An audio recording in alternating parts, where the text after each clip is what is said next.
1996. The atmosphere in Kabul shifted overnight. The Taliban took power, and they brought a specific brand of terror. Who was the primary target? It wasn't just the soldiers of the old regime, it was the women. At first glance, strict religious laws, but in reality, total erasure. The new rules were absolute. No education, no employment, no leaving the house without a male escort. Enforcement was not bureaucratic, it was physical. The footage shows religious police patrolling markets with long whips. A woman shows an inch of skin. A lash strikes immediately. These punishments happened in the open. Soccer stadiums became execution grounds. Crowds watched as the accused were beaten or stoned. It was a spectacle designed to break the spirit. It worked. An entire generation learned to live in silence. The trauma went deep into the culture. Even now, decades later, that fear has not left the streets. 1975. In the streets of Kabul, a young woman walks to class. She wears a skirt, not a burqa. In her hands, she carries textbooks on medicine and law. It sounds like fiction today. But in the mid-70s, this was reality. Kabul University was full of female students. They filled lecture halls in Herat and Mazar-e-Sharif. They worked as doctors, nurses, and bank clerks. Archival footage shows women laughing in parks, their heads uncovered, families picnicked by the lakes on weekends, the radio played pop music, bookstores sold novels from around the world. Even in a conservative country, the cities held a light, hopeful atmosphere. Women felt they had space to breathe, but the light did not last. December 1979. The ground shook. Soviet tanks crossed the border. The invasion did not just change politics, it destroyed the infrastructure of daily life. Rockets turned neighborhoods into dust, concrete crumbled, glass shattered. The sounds of city traffic were replaced by the roar of jet engines. Why did the country fall apart so quickly? It faced a superpower, but the internal damage was even worse. 1 million people. That is the death toll of the 10-year war. The camera records, lines of refugees stretching toward the horizon. Families packed what they could carry and fled to Pakistan and Iran. They left behind homes, photo albums, and their history. Resistance groups formed. Local militias rose up. Each commander wanted control. Each valley had a different warlord. Some fought for the people, others fought for loot. The Soviets withdrew in 1989. The world expected peace. It got worse. The external enemy was gone, so the internal war began. From 1992 to 1994, Kabul became a slaughterhouse. Rockets did not target military bases. They landed on crowded markets, schools, and city buses. There was no warning. One moment a street was busy, the next it was gone. At first glance, a liberation from invaders, but in reality, a free-for-all for power. Women retreated indoors. The freedom of the 70s evaporated. Survival became the only goal. The country was exhausted. People wanted order. They wanted the shelling to stop. They wanted someone to end the chaos. In this vacuum, a new force emerged near Kandahar. 1994. A group of students appeared. The Taliban. Their leader was Mullah Omar. He was not a politician. He was a former fighter who had lost an eye in the struggle against the Soviets. His followers were young men. Many had grown up in refugee camps. They knew little of the world outside religious texts, but they were disciplined. They were strict. Witnesses describe the new militia disarming local gangs. They promised to clean the country of corruption. They punished the warlords who demanded bribes at every checkpoint. Villagers watched with relief. The kidnapping stopped. The theft ended. The theft. To a desperate population, these strict students looked like a solution. Support spread like wildfire. Within 12 months, the map of Afghanistan changed completely. A new era had begun. 1995. The map of Afghanistan began to change color rapidly. The Taliban already held the keys to Kandahar province. Now they looked north, they looked east. Their convoys moved with terrifying speed. Ghazni fell, Zabul fell. Large sections of Helmand surrendered without a fight. Why did the provinces fall so easily?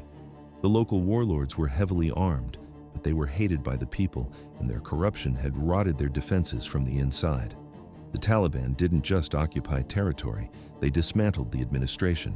They shut down local courts. They fired the judges. In their place, they installed their own men with their own laws.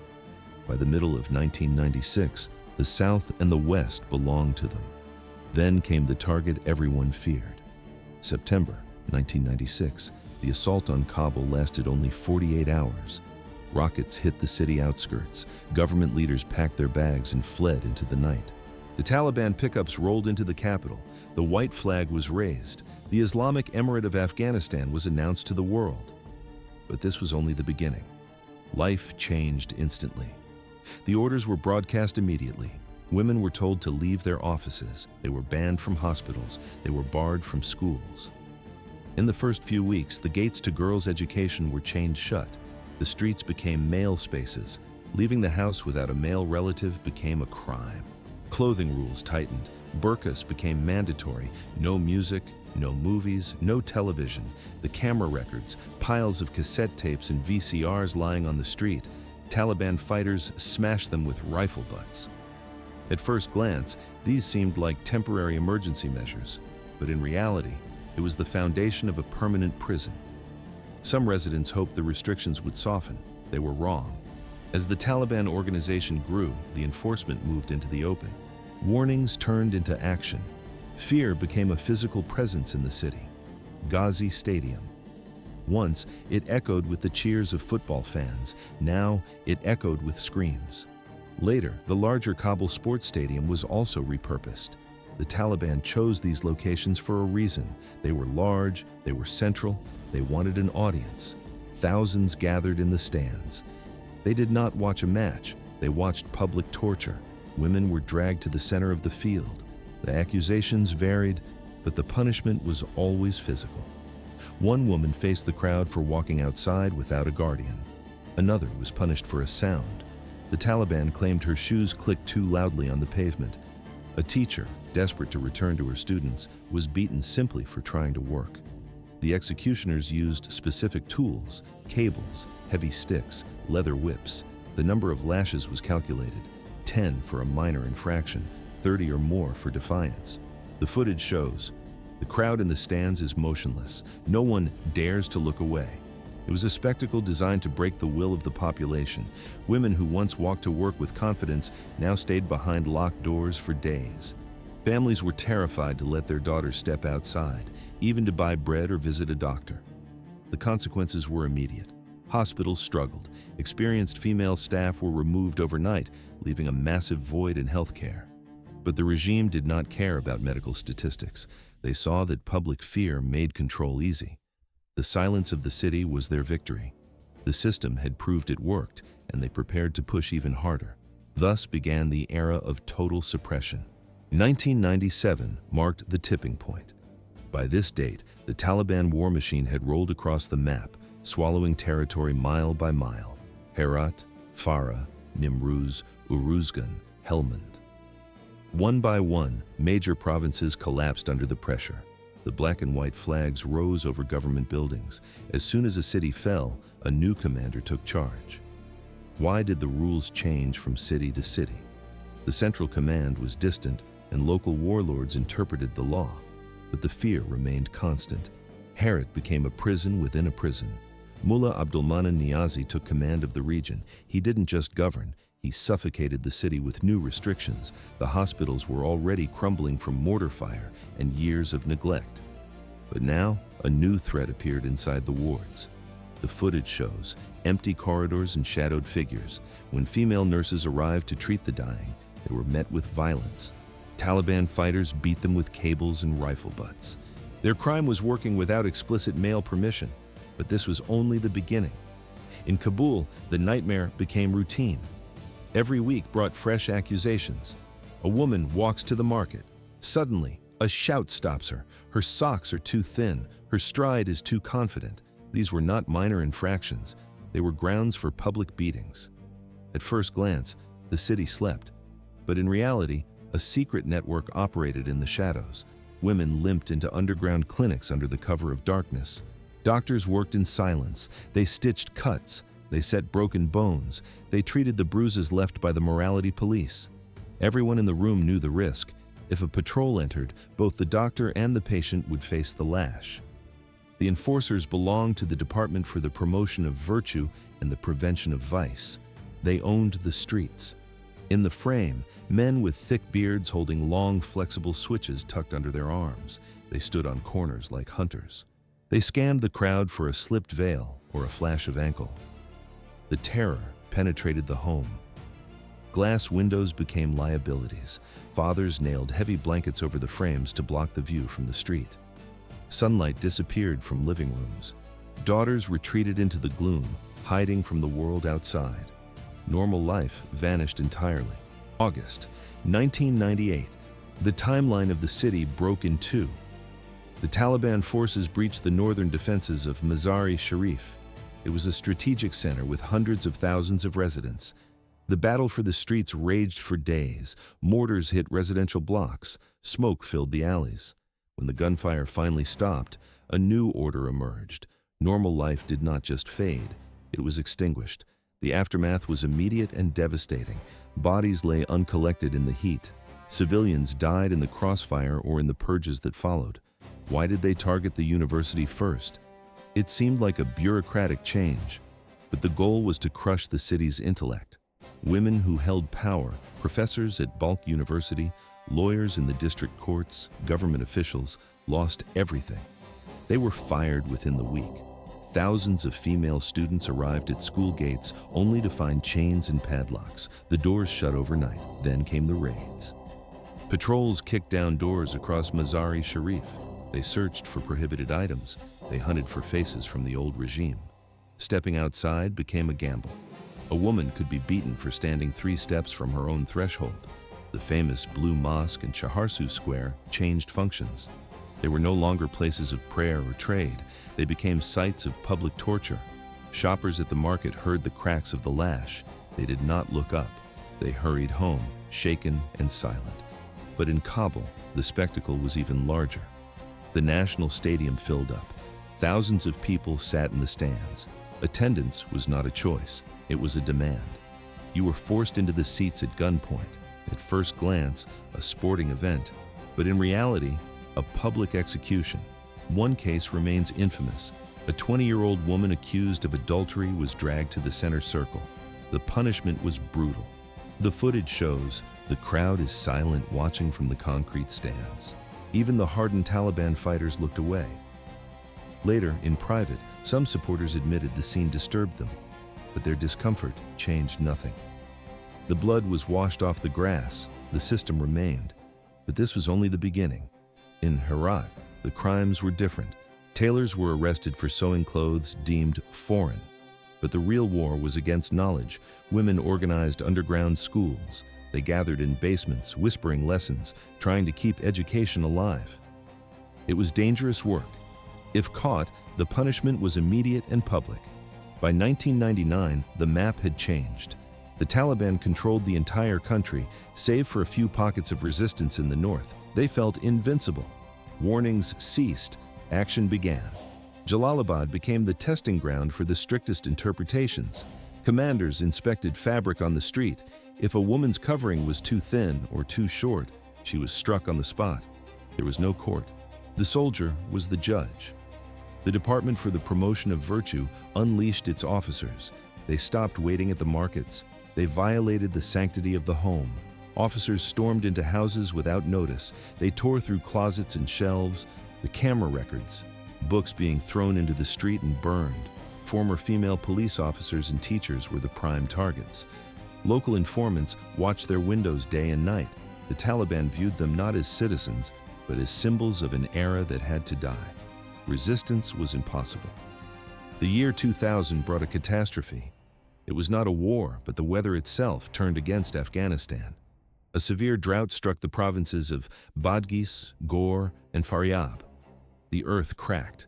Rivers dried up. 3 million people faced immediate starvation. Families who once subsisted on small harvests looked out at barren, dust-choked fields. But hunger was not the only enemy. Women were already ghosts in public life. Now they were starving. Why did they risk leaving their homes? The answer was simple survival. With no income and restricted movement, even fetching water became a deadly gamble. They slipped out at dawn. They hurried to public wells. Some baked bread or sewed clothes to sell to neighbors in secret. Every step outside was a violation. The response was brutal. Taliban patrols swarmed the streets. Officers believed the drought was a test that required stricter control, not mercy. They cracked down. Any woman caught outside without a male guardian faced immediate punishment. It did not matter if she was buying food for a child. At first glance, a religious patrol. But in reality, a hunt for the desperate. In Kandahar, patrols raided private homes. Several women were caught working as tailors. The local commanders declared that sewing for money was an act of disobedience. The punishment was swift. In Herat, the situation was even darker. A small group of women gathered in a basement for literacy lessons. They wanted to learn to read to help their families survive the crisis, but the secret leaked. Officers broke down the doors. These women were beaten publicly. The message to the neighborhood was clear. Events in Kabul followed the same grim pattern. A former female doctor received a sick child in her living room. The family was too poor to travel to a hospital. She treated the patient. But the morality police watched the house. They stormed in. Because she practiced without official permission, she was punished on the spot. Compassion was a crime. Inside the regime, cracks appeared. Some leaders argued that the drought required tighter discipline. Hardline commanders pushed for total control. Others warned that punishing a starving population would cause a revolt. But the hardliners held the weapons. They overruled the moderates. The punishments intensified. More women faced the lash in public squares. The footage shows lines of refugees stretching toward the horizon. Families packed what little they owned and fled to Pakistan or Iran. Entire villages turned silent. Only the wind remained. September 11, 2001. The attacks in the United States changed the geopolitical map overnight. International pressure immediately zeroed in on the Taliban. Within weeks, the sky over Afghanistan filled with coalition aircraft. Military operations began. By mid-October, the regime started losing control. Cities fell one by one. Kadat fell first in early November. Kabul fell on November 13, 2001. Finally, Kandahar, the movement's birthplace, surrendered in December. A system built over 5 harsh years collapsed in just a few weeks. During these final months, absolute chaos ruled the streets. Smoke rose from government buildings. Taliban fighters fled, but they stopped to burn the archives. Why were the files destroyed? They contained proof of atrocities. Survivors later described the frantic scene. In Kabul, officers rushed to conduct a final round of public punishments before the city slipped out of their hands. Women attempting to flee the combat zones faced immediate accusations. They were charged with violating the dress code. Some were beaten in public squares. The footage shows uncertain faces in the crowd looking up at the sky, waiting for the airstrikes. But everything changed the moment the regime fell. The silence broke. For the first time in years, women stepped onto the pavement without permission slips. Girls returned to classrooms that had been padlocked for half a decade. Government offices reopened their doors and hired female workers immediately. By 2002, women were back in hospitals, universities, law offices, and public administration. From 2002 to 2020, Afghanistan lived between two different realities. In major hubs like Kabul, Herat, and Mazar-e-Sharif, life moved forward. Construction cranes rose, markets buzzed. At first glance, the nation was rebuilding, but in reality, the countryside was burning. Rural districts faced constant grinding warfare. The Taliban slowly returned to old strongholds, especially after 2005. In places like Helmand, Uruzgan, Kunduz, Ghazni, and Paktika, they established a parallel government. Shadow courts emerged. These unofficial tribunals judged villagers using the strict rules of the 1990s. And just like before, women were the first targets. In 2010, in Kunduz province, a woman stood before a shadow judge for speaking to a strange man. The punishment was swift. In 2012, in Parwan province, fighters executed a sentence over a marriage accusation. In 2015, in Badakhshan, A woman tried to escape an abusive husband. Local fighters caught her. The camera records, armed men encircling a defenseless figure. These incidents proved a hard truth. The old system was still alive. The world believed the darkest chapter was over. But for many Afghan women, the nightmare was slowly coming back. August 15, 2021. On this specific date, the nightmare became reality. Why did the capital fall so fast? The world expected a standoff, but the defense evaporated in mere hours. As Taliban fighters breached Kabul's city limits, the government collapsed. President Ashraf Ghani did not stay to lead. He packed his bags, boarded a plane, and fled the country before sunset. He left millions of citizens in a state of absolute shock.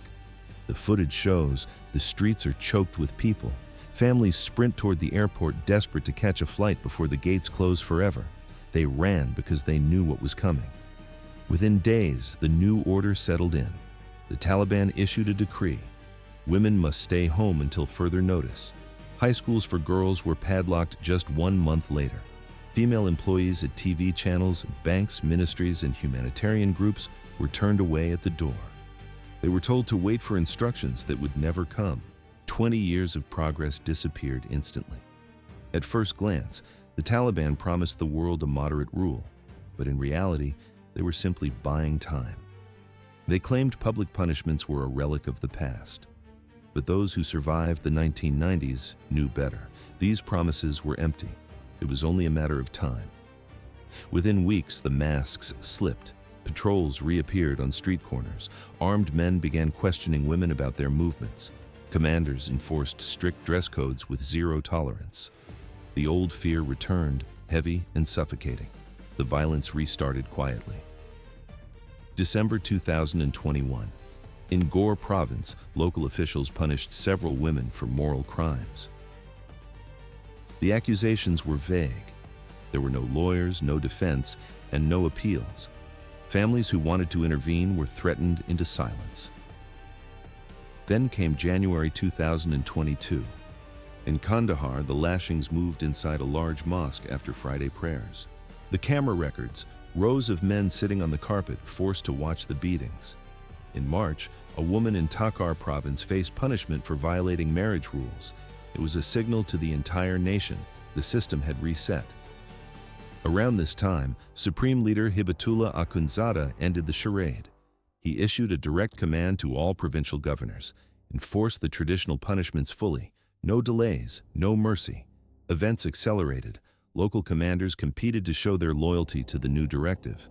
Every month in 2022 brought fresh brutality.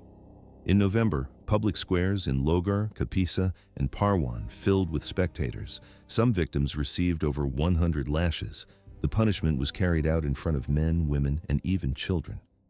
The sound of the whip echoed through the crowd. But the most shocking display happened on December 7, 2022. The location was a sports stadium in Farah province. More than 1,000 people gathered in the stands. It was not a game. Taliban officials dragged several men and women to the center of the field. The event was announced in advance to ensure a full house. For hours, the punishments continued under the open sky. The past had officially returned. 2023. In that year, Afghanistan solidified its status as a prison for women. Public punishments resumed in provinces like Bamiyan, Kandahar, Nuristan, and Badghis. Crowds gathered in open spaces to witness the sentences. Who were the targets? Women who once held degrees in engineering, journalism, medicine, and law. But now, the offices were closed to them. They stayed behind locked doors. Years of career building vanished in a matter of months. Hope was extinguished with every new edict and every public lashing.